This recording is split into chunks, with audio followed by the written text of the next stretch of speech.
Hey guys, it's Troy with another pen video. Wanted to show you my latest acquisition that I just got yesterday in the mail.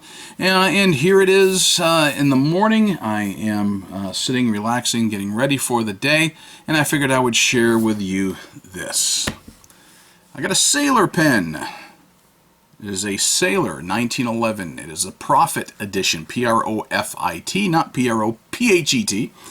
And I got this at a fairly decent price. I can't complain about the price for which I paid for it. And I do believe that this particular pen probably came originally from the gray market, in that it probably came directly out of Japan rather than through U.S. retailers, although the retailer I bought it from was in the States. And the reason I say that is because all the documentation I've got is entirely in Japanese. And nothing about it is in English. So I kind of figure that may be the case, that it came from Japan and it was probably new old stocks. I don't find any 1911 profits for sale on any of the U.S. retailers right now. And I do know, well, 4+ years or so ago, these models were out and were propagated because I did a little bit of research. So wanted to share that with you. And this one came to me, and it was sold to me as being slightly used. But in looking at it, it doesn't look to have been used at all. Number one, it still came with the original tag on it, which, like I said, nothing is in English on that particular tag. And here was the pen. It is a simple, elegant. I do like black with gold trim because they tend to be more businesslike. They tend to be more elegant and simple in their designs, and I rather like it. So wanted to show you how it came, though. It came, you open it up, and it did come with some Sailor cartridges, more Sailor documentation, entirely in Japanese, none of which is in English. So I'll put that back. And I'll just go ahead and drop that in there. So, your typical Sailor box. I'll set that aside. So when you look at it, all it says is here on the band, Sailor, Japan, and then founded 1911. So that much is in English, at least on the band. I'll put up a close-up of some of it here. But Sailor, Japan, founded 1911. So you've got a very typical cigar-shaped pen here, and you've got the band up top for the clip, a simple clip, very functional clip. Then you've got the big gold band, like a smaller gold band there. And you taper down, and then you've got a smaller band here, and then you've got kind of a rounded point here at the other end. You unscrew, it posts very nicely and securely, and for this particular pen, for me, it's kind of a necessity to have it posted. So when you look at it, you've got a fairly nice Sailor nib, and it does say 1911 on it, and I'll put up a closer view of that so you can see it. So you've got the nib, a very short section.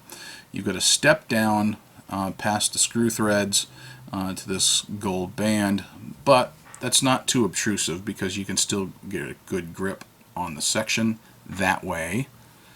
It is a cartridge converter pen. So let's go ahead and open that up. And it's one of the things I liked about Sailor is that they did include a converter. If there's one thing that I really despise is when pen companies have proprietary cartridges and converters and maybe chuck in one cartridge. I understand it's a profit-making thing. Get it? Profit. But with the Profit model, they actually included an ink converter, which is the way it should be. I already went ahead and I filled that. You can see here that converter is full. I did use some black ink, and I put in some of this Diamine Onyx Black that I've had for a while. Just felt like putting in the Diamine Onyx Black. Get a cat hair off my pen. Now, this particular pen came with a medium fine nib, and it is a stiff nib. It's 14 karat, and it is not a flex nib. You know, I've been wanting to try out a Sailor for a while. I mean, I've had them, you know, in my hands. I've played with them, and one of the things that's kept me from buying a Sailor thus far is, quite honestly, the size and the price.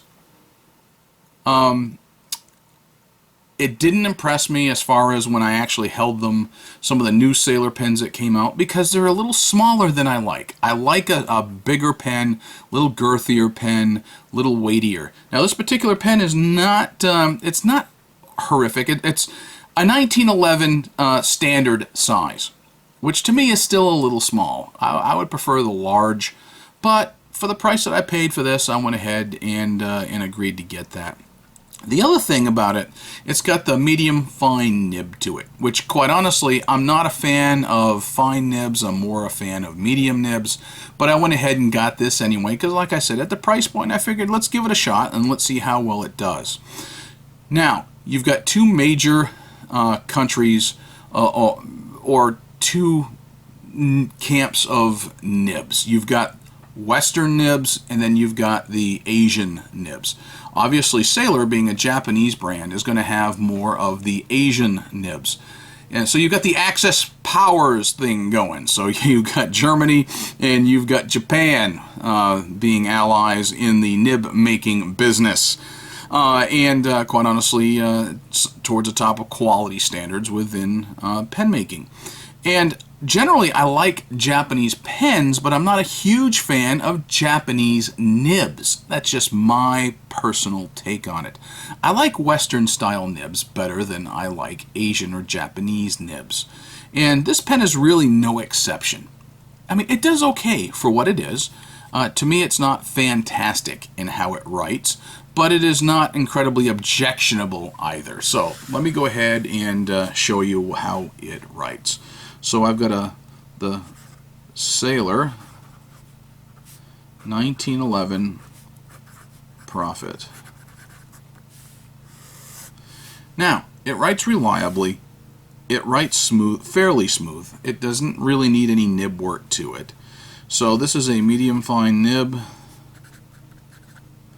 and it's rigid. It is a very rigid nib. You're not going to get any real line variation out of it. You can try, but you're not going to get much. You see just a little bit there. Now, here's the other thing, though, about this particular pen. If you want to get a very light line, you want to get a very fine line, don't put any pressure. Watch. This is the one thing I do like about it. Yes, it's a lighter line, but this, I'm just letting the pen just barely touch the paper and do its own gliding across the paper. Barely touching the paper, and I'm just holding the pen in my hand and letting gravity hold the nib down to the paper. So I do like that. So if you're looking for a nice thin line, let's say you're doing some accounting work, or you're in your checkbook, or you don't want anything to bleed through on normal paper, let's say if you're just using a standard notepad, then this will actually work fairly well. If you're trying to take fast notes, you know, if you're trying to do a quick signature, that kind of thing, it'll barely keep up that way. Apply a little bit of pressure, does a little bit better. So I'll be using this pen today to sign a check. I rarely write checks, but you know, when we have our monthly exterminator come to the house for service, they take a check. So anyway, you know, this is one I didn't mind adding to the collection, and like I said, I'm not a huge fan of Japanese nibs, but this particular Sailor, you know, it's not bad. I do wish it was a little bigger. For instance, this pen is about 5.3 inches. It's about 135 millimeters long when it's posted, or excuse me, when it's capped like this. And for me, that's a little short. for me. I like it a little longer than that, so I'm going to have to post it on something like this. But you know, these, you can probably find new old stock out there on these. I don't believe that the Profit model is being produced anymore, but at least it gives you an idea if you want to like the Sailor 1911 Standard. From my reading and my research, it is about the same size, and at least in that other or newer pens, you should be able to find it in either like a 21 karat or a 14 karat nib. And this particular model does have a 14 karat gold nib. So, I mean, the nib's decent, it's reliable, it writes well, it's not flexible, it's a little bit stiff, it's not the smoothest nib, but it's acceptable to me. And it's something that I'll use and I'll put in rotation, and I like the idea. I like how elegant this particular pen looks. So when I look through my collection and I see you know, Montblanc, and I see a few other pens that look very simple yet elegant like this, then I kind of like them. You know, I kind of like them. Now, for those of you who are wondering, you know, when I said it was a little smaller, well, let's go ahead and throw out a couple of pens here that you just might recognize. All right, first. Let's do this, just for fun. Jinhao 992. Sailor. About the same size, right? Does it look familiar to you? The design, the overall general design, not an exact duplicate, but the overall design should tell you something as to how the Jinhao 992 came about. All right, well, let's throw that in with Jinhao 450. I'm going to take a few pens that are fairly inexpensive just for comparison's sake, but are far more ubiquitous. What does that look like? That's right, Pilot Metropolitan. And I'll throw in a TWSBI Eco just for size comparison so you can get an idea of what the standard 1911 Sailor size looks like and feels like. Alrighty, so there you go. So if you can find a decent deal on one of these, it's going to be quality.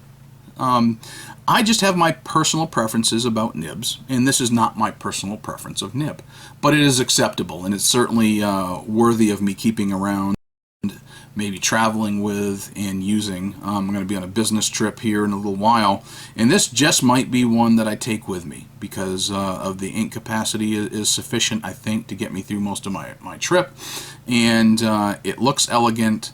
So I don't know. I might be using this. I'm not sure, but it's good for carry, I think, and it will definitely be something that I would enjoy being able to pull out and use from time to time. So the Sailor Prophet 1911 in a standard size.